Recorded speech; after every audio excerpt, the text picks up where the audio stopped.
You're traveling through another dimension. A dimension not only of sight and sound, but of mind. It is the middle ground between light and shadow, between science and superstition. And it lies between the pit of one's fears and the summit of one's knowledge. You are now traveling through a dimension of imagination. You just crossed over into the Twilight Zone. Hello and welcome to a bonus episode of Anthology, presented by ObsessiveViewer.com. I'm your host, Matt Hurt, and if this is your first time listening, Anthology is one man's examination of the Twilight Zone as a first-time viewer. Each podcast, I share my first impressions, analysis, and overall thoughts on Rod Serling's iconic series, one episode at a time. However, in this bonus episode series, I'm reviewing Season 2 of Jordan Peele and Simon Kinberg's Twilight Zone reboot on CBS All-Access, hosted by Jordan Peele. You can find more of Anthology as well as a full episode archive at anthologypod.com. And if you want to contact me, you can use the Facebook page at facebook.com/anthologypod, tweet me at OVAnthologypod, or send an email to matt@obsessiveviewer.com. Finally, if you want to support the show and get access to exclusive content, go to patreon.com/obsessiveviewer and pledge a minimum of $1 per month for an exclusive RSS feed with content recorded specifically for Patreon supporters. Today on the show, I'll be discussing Downtime. It's the second episode of the Twilight Zone's second season, which premiered on June 25th, 2020 on CBS All-Access. But before I get to that, I do have a couple of quick notes before I get to my reviews. So, the next episode after this, my review of The Who of You, is going to have some weird inconsistencies because I got access to screeners, before the show's release. And those screeners included screeners of Meet in the Middle, The Who of You, and, You Might Also Like. So I got screeners for episodes 1, 3, and 10. So my reviews of those are going to seem kind of weird because I refer to The Who of You as episode 2, and then I think I refer to You Might Also Like as episode 3. So I don't know. We'll cover that when I get to it. But just so you know, next time on the podcast for bonus episode 43, it's going to seem kind of weird. That's why. Yeah, and really that's all that I've got for that. So I do want to say that if you do support us on Patreon, you will hear me review, in the Patreon episode that's paired with this episode of the podcast. You'll hear me talk about J.D. Dillard's 2019 indie sci-fi thriller, Sweetheart, and also Mike Flanagan's Oculus. So check that out, patreon.com/obsessiveviewer. Just pledge $1 per month. You get access to, at this point, like 78 or 79 exclusive recordings, all in one go, just for $1. It's well worth it, I think. So this episode, like I said, is called Downtime, and I'm going to go ahead and go into my plot summary and talent rundown and my review. Of course, I am going to be spoiling this episode right from the jump, so if you haven't seen Downtime, go check it out on CBS All-Access, and then come back and listen to this episode. So you've been sufficiently warned, so I'm going to go ahead and go into my review of Downtime. So the plot summary, courtesy of CBS All-Access, is: after a recent promotion to hotel manager, Michelle feels like she's on top of the world, but any cause for celebration is short-lived when the nature of her reality is called into question. So, of course, this premiered June 25th with the rest of Season 2. Starring as Michelle Weaver is Morena Baccarin. She is notably from Firefly, the Deadpool movies, and Homeland, and also co-starring as Carl Weaver is Coleman Domingo, who is also known for If Beale Street Could Talk, really great movie, and Fear the Walking Dead. And then rounding out the cast is Tony Hale as Tom, who is, of course, from Arrested Development, and Veep, and Toy Story 4. He's Forky. Writer for this episode was Jordan Peele, who, of course, produces the show, hosts the show, and is known for Key and Peele, Get Out, and Us. And he's also an Oscar winner. Director for this episode, as I mentioned before, is J.D. Dillard. He directed Sweetheart, which again is available on Netflix, and I reviewed it briefly on Patreon at patreon.com/obsessiveviewer. Okay, so the town has been run down. Let's go ahead and go into my thoughts about Downtime. So, my initial thoughts after my first viewing of it was that there are very obvious comparisons to be made to Black Mirror. So I'm going to try just not to bother with that. It might come up a little bit in my review, but for the most part, it's pretty obvious to just compare it to Black Mirror, like San Junipero and a little bit of Black Museum, I think. So, I'm going to kind of save that and not really talk about it too much. And as I said before, this is the first episode I'm reviewing after watching the full season. So, what I did was when the season premiered on June 25th, I just kind of watched the entire season, cause I couldn't do just one episode at a time and do the reviews and stuff. I just wanted to really absorb the season. So this is the first one I have in the context of the full season. And kind of my overall thoughts is I thought that it had very good character work. The world building was really interesting. But what I thought stood out the most was the character journey, like the humanity and empathy that Michelle has. It's a sweet story, but ultimately I kind of came away from it thinking that it didn't seem to have much to it. And to be honest, I kind of expected more from a Jordan Peele written episode. So I kind of had that after my initial viewing, and I don't know. We'll see how I come down on it in my full review. But I was really eager for this episode, specifically because Jordan Peele was writing an episode. I think I said on the podcast before that I respect the first season for not having that kind of draw, like not having an episode that is written by Jordan Peele as a way to kind of sell the show. Like the first season kind of rested on its own laurels. Here they have him writing an episode. I don't know how it came about, but I was very eager about this episode. So I think part of that is maybe why I felt a little bit, I felt it lacking just a little bit, but the more I kind of explored it and rewatched it and studied it for the podcast, I kind of came down on it pretty well. So, so having said that, I'm going to go ahead and go into my review. Once again, going to be spoiling the entire episode, so check that out after you've seen the episode on CBS All-Access. So the episode opens, and we're introduced to Michelle as this ambitious hotel worker that's gunning for a promotion. And kind of the opening scene, she's actually in the penthouse suite, and she's kind of gearing up for the meeting with Reggie. And her meeting with Reggie shows that she's trying to be the manager of the hotel, and so she goes into the meeting and he is not that interested. He's kind of looking off to the side. That's when she starts to tell her joke. And the joke is, I'm not going to recount the whole thing, but, I thought that was interesting that the guy that's playing Reggie, her boss in this scenario, is uninterested in the more, business-like setting. Like this is obviously an alternate reality game, and he wants to be entertained. So she tells this joke, and then he's like, "Yeah, you got the promotion." I kind of like that because it's kind of like she's leveled up in the game, even though they don't really say it as a game until the end, really. But it is kind of like the ultimate multiplayer or massive multiplayer online RPG kind of thing. So that's kind of the opening scene, and it's just establishing that she's there, that she's committed to her work and everything. And what I kind of wonder in retrospect is that, I kind of wonder what that says about Phineas, and I'll talk more about that as I go on in the review, but I kind of wonder, like this idea of a second life where everything functions like the real world, but it seems like there are no consequences or anything. It's just kind of interesting that the character of Phineas, who we never see, in the real world that we never see, makes people go into this alternate reality when they sleep.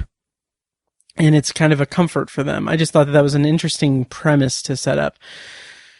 So she goes to the desk and she handles a customer service situation. And I thought that was interesting that someone would choose a profession within an alternate reality in which they would have to de-escalate customer service altercations and stuff like that. And it shows that she's very good at it. Like, she's very pleasant with the people.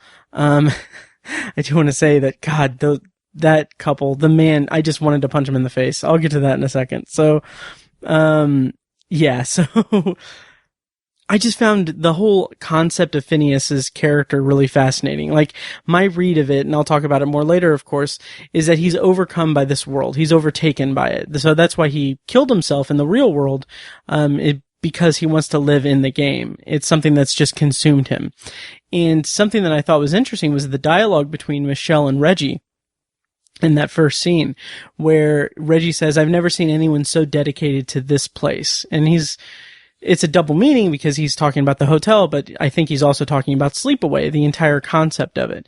And then Michelle says, "I can't imagine doing anything else. This means so much to me." So that's another kind of double-sided thing. Even though she's not conscious of Phineas, I think that that's also kind of a double meaning there, at least subconsciously. And it kind of plays into this whole season-long theme of escape. Throughout the Twilight Zone in this season. Phineas wanted to escape the real world, presumably, for a fake one, whereas Michelle is faced with the choice to escape the only world that she knows. And I think that that's an interesting dynamic at play in this episode. And even though the episode as a whole didn't sit with me as well as most of the other episodes this season, I still respect it for the themes it plays with and the things that it did within that framework. I thought that was really interesting. So then we get to the angry couple at the customer service desk. And the guy, Jeffrey, is trying to help them, but he's failing. And God, this couple, I hate them so much. The guy has such I hate the guy's face. Like, it's contorted into this permanent sneer, and he's just such a dick. I hate it. And so he has this, air of entitlement. He talks about, like, their big complaint is that our room has 3 windows, the king suite in the brochure has 4 windows, and they paid for the king suite. And it's like, okay. So, like, that's ridiculous, but Michelle easily handles them, upgrades them to the penthouse, and gives them a voucher for a complimentary drink and everything. She's very civil and very good at customer service. And, Jeffrey says, like, "Oh, I don't know how you do it." And I thought that was interesting because I found it interesting that the entire Sleepaway world, for the most part, is kind of kind and courteous. Like, it's just kind of a normal thing. And Phineas thrives as Michelle, as the driven and ambitious customer service focused person, because presumably he can handle this kind of thing. I don't know. I found it just really fascinating that the concept of the Sleepaway thing is that it's a vacation from reality, and that gamers in Sleepaway want a life experience free of the struggle and tension and stresses of real life. So when Jeffrey is able to, when he is confronted with, unruly people and everything, he doesn't know how to handle it, because presumably that the whole concept of Sleepaway is that they want a life free of stress. But Michelle, played by Phineas, thrives off of that. So I thought that was really interesting. But something that I kind of, I don't know, I didn't understand quite well was, Michelle tells Jeffrey that you did have an attitude. And I don't know. I don't know what we're meant to infer from that, because I don't think he did, but the best I can think of is that maybe it's showing us that Phineas kind of feels powerful as Michelle, I think. I don't know. So, throughout the screeners that I watched, The Who of You, Meet in the Middle, and You Might Also Like, I noticed several Stanley Kubrick references. I'll talk about that more in the next episode, because I just realized that in Meet in the Middle, I referenced it as something else, and then in The Who of You, I'll clear that up as a Kubrick reference. I'm sorry. Anyway, I'm kind of curious if the running gag or running Easter egg throughout the season is a Stanley Kubrick reference in each episode. Now, I've seen all the episodes, and I couldn't pick up many in the other episodes. Like, in the other, at this point, 7 episodes. No, I'm sorry. 6 episodes of the season that I haven't recorded a review of. I didn't pick up on the Stanley Kubrick references in them, but I wasn't really looking because I was just kind of absorbing them. But here, in this moment of the episode of Downtime, when she's walking, after she tells Jeffrey that she's going to go on her break and she's walking down the hallway, I am like 99% sure that the music that's playing is the music from The Shining. I'm going to go on my break now. But Jeffrey, you did have an attitude.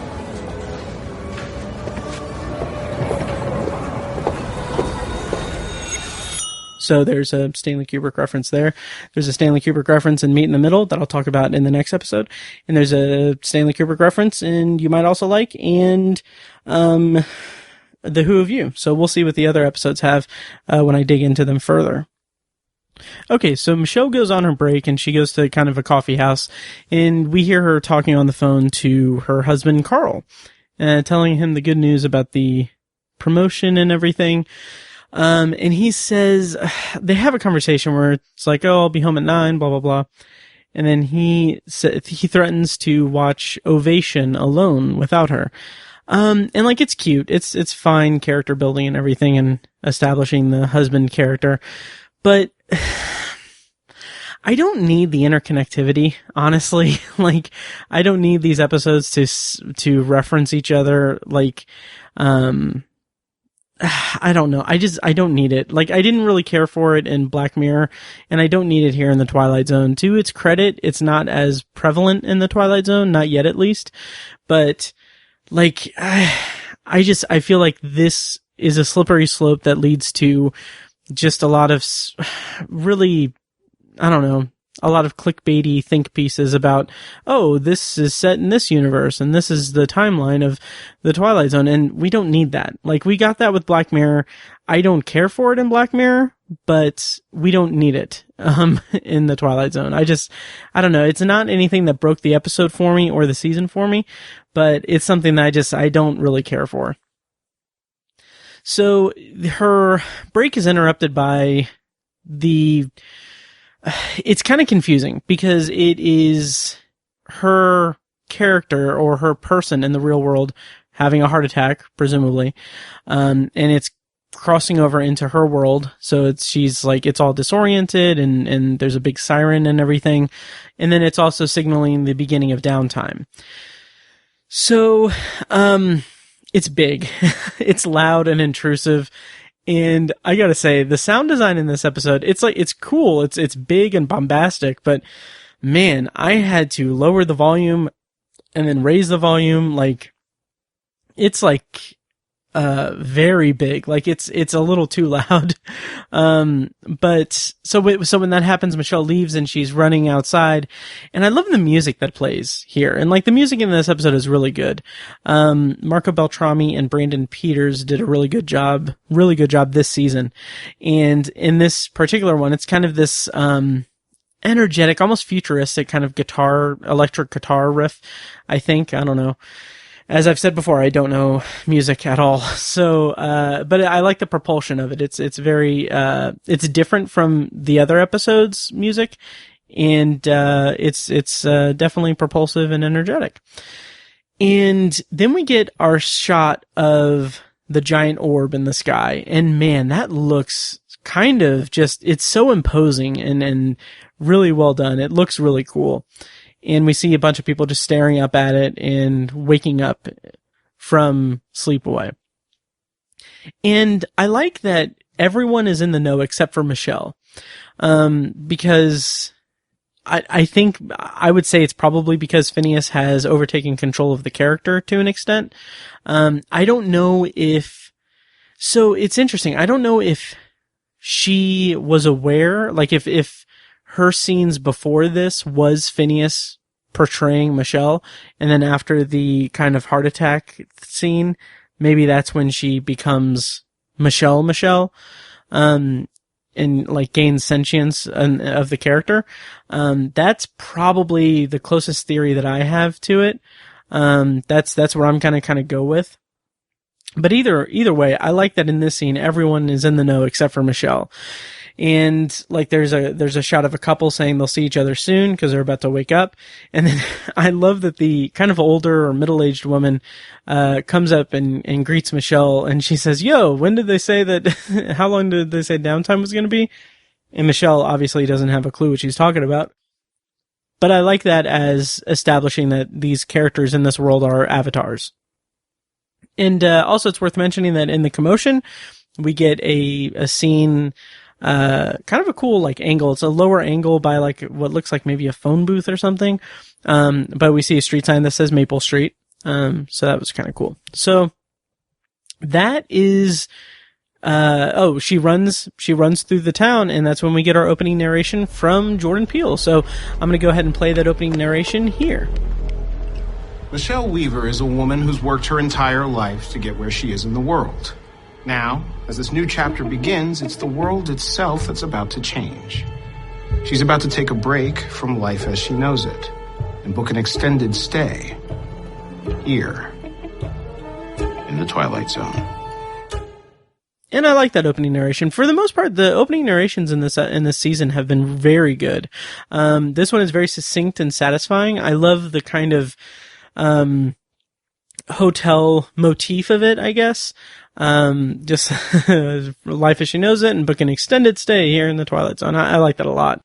So after the opening theme music, we get more of Michelle running through the city and running through the town, a residential street and everything.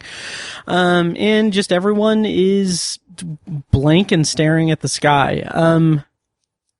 I got I got vibes of Elegy from this moment, from this particular part of the episode, the original series episode Elegy, where astronauts land on an asteroid and find just people frozen in place, and Twilight Zone stuff happens. So I got vibes of Elegy off of this. So she finds a police officer that's conscious and asks for help, and he's of no help. He just says it's scheduled world maintenance, and she asks, what do we do? And he just says, we just wake up. And he drops his cup, and it's a Busy Bee Diner cup, and we see a Busy Bee Diner in the episode as well. And, okay, I have a small gripe. I don't know. There are 156 episodes of the original series of The Twilight Zone. And I really wish that this iteration of The Twilight Zone would only stick to like one original series reference per episode, like one or two original series episode reference per episode of the new one. So what I mean by that is that I kind of wish that because, I mean, there's no way that this series is going to run for 156 episodes. There's just no way that that's going to happen. I do hope that it gets renewed for season 3, and I'm very delighted to see all of the positive kind of tweets and everything on my timeline about the show. So my fingers are crossed that it's going to have a third season. But, I mean, realistically, 10-episode seasons, they're not going to have 15 episodes or 15 seasons of The Twilight Zone. That's just not going to happen. So you have 156 original series episodes. If they were to make references to that original series, which would be great, which is great, I love seeing the Easter eggs and stuff, I wish that they would just like have like a list of all 156 episodes, and when they work on an episode of the reboot, mark a couple episodes of the original series off the list and make references to them in that episode, and then not make references to that episode again. I just think that would be that would be more rewarding and cooler, instead of just seeing Busy Bee Diner literally everywhere. So that's just a small, like, nitpick that I have. Again, it doesn't detract the show or anything, but I don't know, it's starting to bug me just slightly. So Michelle runs into her house to find her husband Carl, and there's this really cool Easter egg that J.D. Dillard tweeted out a screenshot of that I did not catch. So when she meets Carl upstairs and they're talking and she's like freaking out and stuff, it's kind of maybe not heartbreaking, but it's kind of just jarring, because he just dips right into his an Irish accent. And it's completely confusing to her, and like, this is her best friend in the world, this is her husband, and she's trying to find like comfort in him and wants him to help her and stuff, and then he is just on like immediately a completely different person. And kind of a running theme, because the same kind of thing happened in The Who of You, but he is just a completely different person and he's of no help, and then he eventually wakes up outside. So the kind of fun J.D. Dillard Easter egg that he posted on his Twitter account, which is J.G. Dillard, I think, is a screenshot of her on the steps, kind of on the landing upstairs, and the painting that's right behind her has the kind of Sims like diamond symbol that is on top of the Sims heads in the Sims games. It's just really cool because obviously this world is a simulation and stuff, and I thought that was a really clever Easter egg to put in the episode. So they go downstairs and Carl says, "No, my name's Danny," and tells her to drop the character. And when Michelle starts telling him all the things about him, like he leaves a lot of like candy on the bedside table and stuff, and he has a crooked toe and all that stuff, I got such a strong vibe from like a World of Difference, the original series episode. I just got such a vibe, such a World of Difference vibe, and I was very much into it, because that's a very cool episode. But I got that vibe from it, and I thought that was really cool. And so then Carl goes outside and wakes himself up. But I do like the care that goes into the way that he tells her that he'll contact them and send help. And she obviously has no idea what the hell he's talking about. But I like it. I like it from his perspective. It's like, oh yeah, it's not a big deal. I'll call customer service and they'll come in and help you.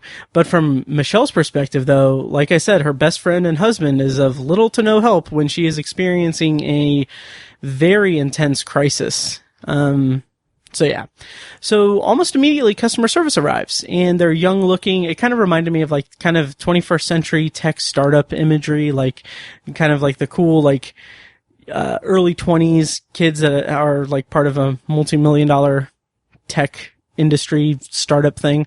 That's the vibe I got from it. And they are also customer service oriented. They're customer service reps. And that's kind of an overarching thing throughout the episode, is this kind of customer service focus I kind of wish it would have dealt a little bit more into it, but it kind of seems like this interesting dichotomy between customer service kind of fake pleasantry tone and actual human empathy and stuff. I'll talk more about that later, but I just thought that was an interesting tone for the episode to strike. So the customer service guys eventually show Michelle a commercial for Sleepaway. That same commercial is seen kind of in part in Meet in the Middle. I referenced it in my review last week. And so this is where it's revealed that this is a dream world, literally. So when you go to sleep, you're transported to Sleepaway and you spend a day as your character while you sleep in the real world. And one thing just a nerdy thing that I have is I'd be very interested to know how like time dilation works in that scenario. So like, I don't know, like if you wake up and have to go to the bathroom or something in the middle of the night, like do you still live that full day and then wake up, or is it kind of interrupted like it is when there's downtime? I don't know. But I did like how the commercial references it as the cutting edge of identity tourism. And I like that as a concept a lot. It's this idea where you can just explore a different life, like a completely different life. And it's interesting that it's another kind of focus of this season. The idea of escape and identity and introspection. It's something that's prevalent throughout almost every episode of the season, if not every episode of this season. And it's really just interesting to me and really satisfying. I gotta say, it's so much better than the kind of outwardly focused, world issue thing that was, all the rage of season 1.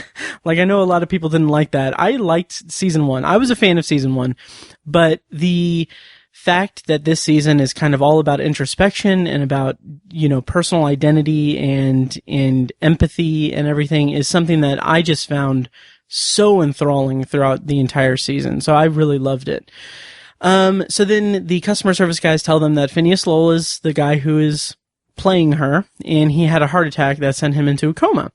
And I love Morena Baccarin's performance in this episode. She says, you're not talking to Phineas, you're talking to Michelle. And again, that's a world of difference. That is the episode of World of Difference. And I love this episode for that. Or I love this part of the episode for that. And so it's just this identity crisis that Michelle is going through. And she's just coming to terms with the fact that, the world she knows is not real. It's fictional. It's this game that she lives in, this simulation. And I just found that really interesting from a character perspective of her coming to terms with that reality and how she is this person who is so customer service focused and so I would go ahead and say empathetic. Like, she is an empathetic person. How she's coming to terms with this idea that, okay, she has a real person trapped within her, and the kind of conflict that arises from that, I thought was really satisfying. So then customer service brings in Phineas's wife, Ellen, and they say that she is his emergency contact for the game. And I love the hostility that Ellen has toward the customer service guys, cause they mention like, oh, we need to unsync her. And she's like, you're not going to do any of that. People pay an arm and a leg for the service. And as far as I can tell, no one understands how it works. And I just love the panic in her performance. I did not include her in the talent rundown. I really regret that. Let me look up the actress's name. Serinda Swan plays Ellen Lowell. So I just love the panic in her voice and everything. And then she says that she wants to talk to Michelle. So Ellen and Michelle walk through the streets in a park and everything. And this is where I kind of thought that, okay, this episode is about someone who is so bound to her role in a customer service job being faced with an impossible decision. So Michelle exists in a literal fantasy world, and this situation is completely shattering that illusion. So she is faced with this choice of whether or not to give up her life for the ultimate customer service thing to save Phineas, or to stay in this manufactured simulation that she lives in and just continue playing the game. So it's a really interesting existential kind of nightmare that she finds herself in, that I think the episode kind of squanders at the end, just a little bit, but I'll get to that. So Ellen sits down with Michelle, and she tells the story of their romance, Phineas and Ellen's romance. And the story of the proposal is sweet. I thought that that was a sweet moment and everything, but then again, he's still, as it's revealed at the end, and this is what I kind of think makes the episode just a little bit clunky, is at the end, Tom tells Michelle that Phineas downed a bunch of sleeping pills. So I don't know. That is just a weird kind of disconnect for me. Like, okay, Ellen is in love with Phineas, and they have like, she tells Michelle about this kind of perfect life they have and everything, albeit corny, but he still made the choice to overdose on sleeping pills so that he could be in the game forever. So I don't know, but anyway, Michelle mentions that she feels like there's an instant connection, that they've known each other their whole lives, and then so they kiss. And that's ultimately for kind of nothing, really. And again, this dilemma all comes down to whether or not Michelle will give up her life for a person in the real world, so that person in the real world would maybe still have a future.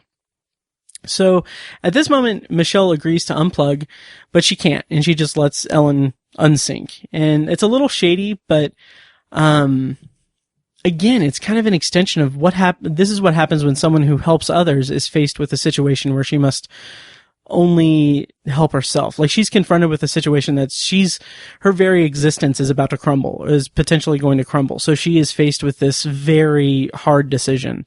So I can't really fault her that much for letting Ellen just go.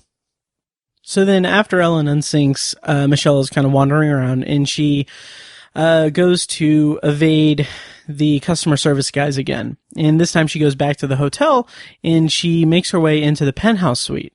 So this I was kind of confused about. I wasn't really sure why she went to the penthouse suite specifically. I thought maybe it was because it was secure for her, but I don't see how that's possible. But I kind of also think that it's where she stays. That's her like default place, maybe. I don't know, because she has the house with Carl.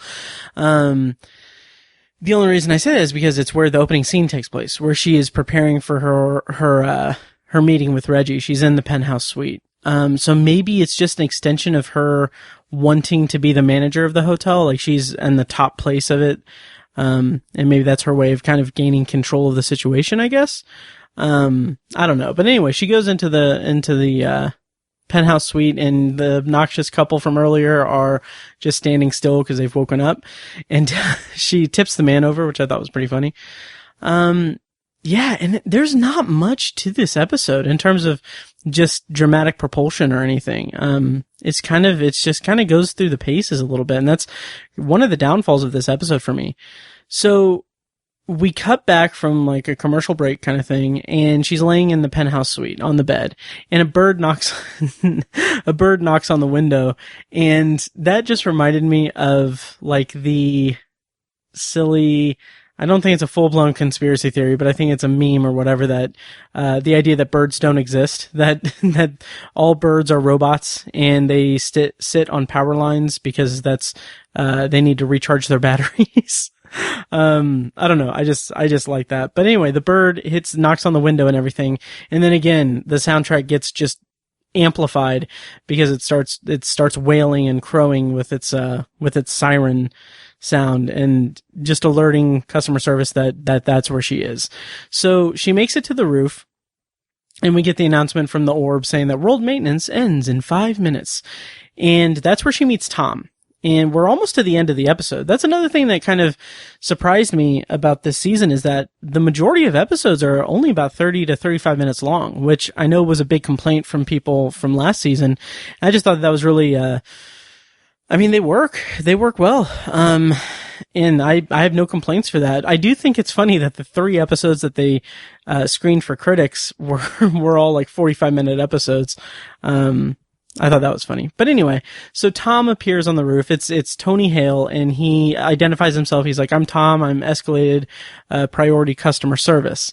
And again, like, the episode doesn't have much propulsion, because this scene where Tom is just, he immediately just disregards, like, okay, the customer service team, they're gone, they're fine, and everything. So, like, the whole idea of the customer service people chasing her in the hotel just doesn't factor into anything, really.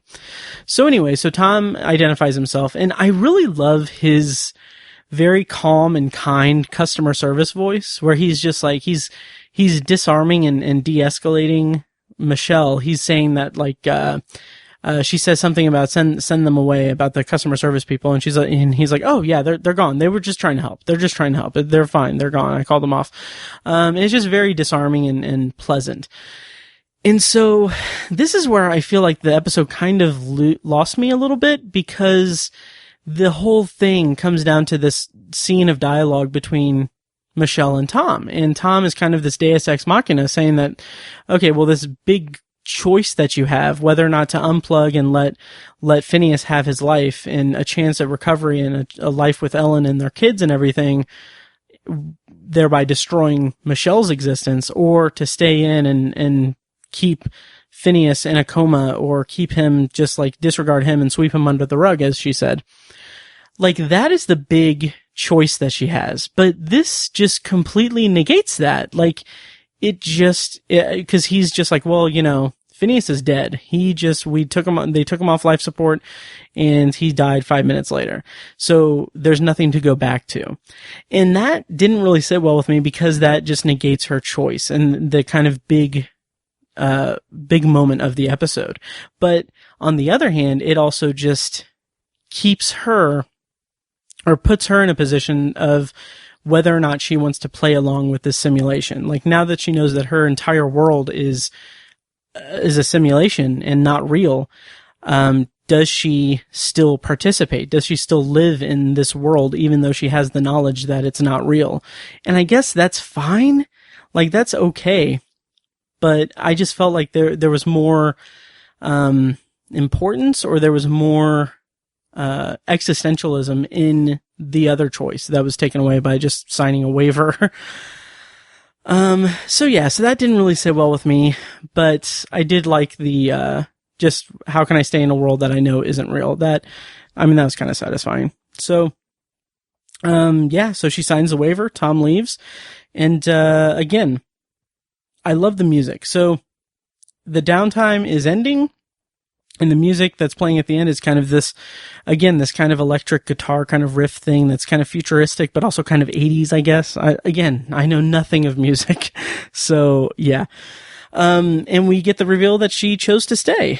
And kind of the last shot is Ellen coming into the hotel and checking into the hotel for a few weeks. And I guess it's implied that they're going to strike up some kind of romance or some kind of friendship, because again, it's not really that clear if Phineas is still in her, or if any part of Phineas is still in her. That's kind of up in the air. That's ambiguous, but I kind of like that it's this extension of Michelle's customer service kind of thing, that she's like, okay, yeah, well, I'll find something in this world to latch onto, and that something is presumably Ellen. Because like Michelle said in the park, she felt like she had a connection with her. So I guess that's fine. That's okay. And I mean, that's the end of the episode. There wasn't a lot of, narrative propulsion or dramatic propulsion in this episode. But we get the closing narration from Jordan Peele, and I'll go ahead and play that here. How would you feel if you spent your life making your dreams a reality, only to find out that reality itself is a dream all along?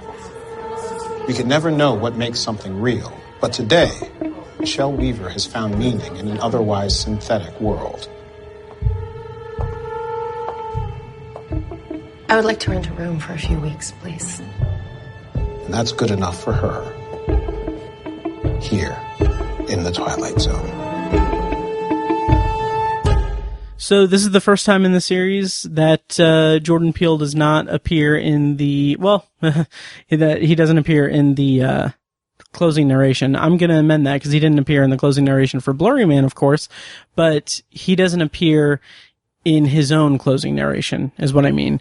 And that happens again this season as well. So that's interesting. So that does it. I said all of my notes and everything for the Easter eggs and everything. However, I do want to mention that this episode does, like I said, so this episode does invite a lot of comparisons to Black Mirror, because it is very much focused on technology and a technological breakthrough and how it affects humanity and the human person. So that is something that is very evident in Black Mirror, of course. So there's comparisons to be made to that show for sure. But I also want to point out that it is also similar to an episode of Philip K. Dick's Electric Dreams, which I swear I'm going to cover at some point in this podcast. I promise. But the first episode of Electric Dreams is called Real Life, and the plot summary of that is, in a near future, a policewoman who still blames herself for a past tragedy accepts her loving wife's suggestion to take a vacation in a virtual simulation. But she soon realizes that this might be the real life, and hers is a simulation. So that's interesting.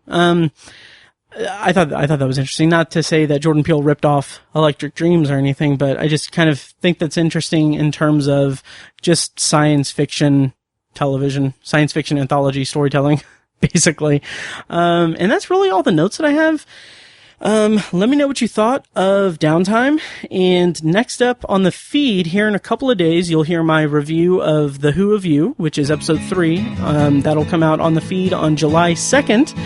Until then, thank you guys so much for listening, and hope you guys are enjoying season 2 of The Twilight Zone. And, thank you for listening, and I'll see you next time.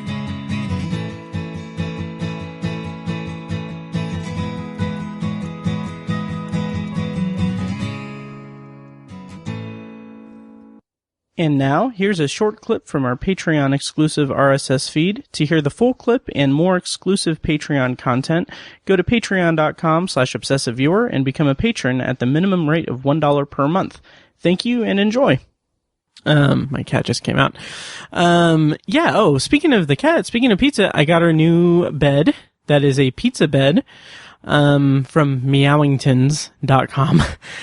She has yet to use it as a bed. I've put her toys in it, but she has not, used it as a bed or anything. She loved the box it came in, so that is, just classic cat stuff. Big stretch. Alright, so she just stretched. Okay, so, the movie Sweetheart, it is from 2019. It is available to stream on Netflix. I do recommend it. Anthology is edited and produced by Matt Hurt and presented by ObsessiveViewer.com. For a full archive of our episodes, go to anthologypod.com/archive. You can also like the Facebook page at facebook.com/anthologypod and follow the show on Twitter at OVAnthologyPod. If you enjoy the show, please take a couple minutes to leave us a rating and a quick review on Apple Podcasts. This is the easiest way to support what we do, and all it costs is a little bit of your time. If you'd like to donate to the podcast, you can make a PayPal donation at anthologypod.com/donate or support us on Patreon for recurring donations and access to commentary tracks and B-roll audio recorded exclusively for patrons at patreon.com/obsessiveviewer. Every donation goes toward paying the fees to keep the podcast running and is greatly appreciated. Official Anthology merch, including shirts, mugs, phone cases, and more, can be found in the Obsessive Viewer's TeePublic store. You can find a link to the store in the show notes of this episode and at anthologypod.com/donate. Or you can simply search for Obsessive Viewer at tpublic.com. For information about the Obsessive Viewer's annual live event showcasing short horror films from local filmmakers, check out shocktoberinirvington.com. And for an archive of all our events, as well as news about potential future events, head over to obsessiveviewer.com/live.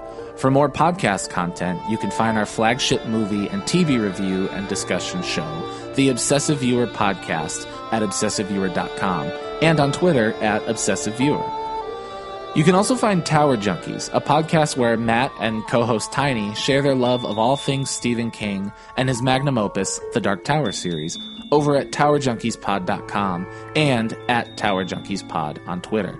And finally, check out The Secular Perspective, Tiny's side project podcast, which tackles current events and life's big questions from the perspective of secular hosts Chad and Amanda at thesecularperspective.com.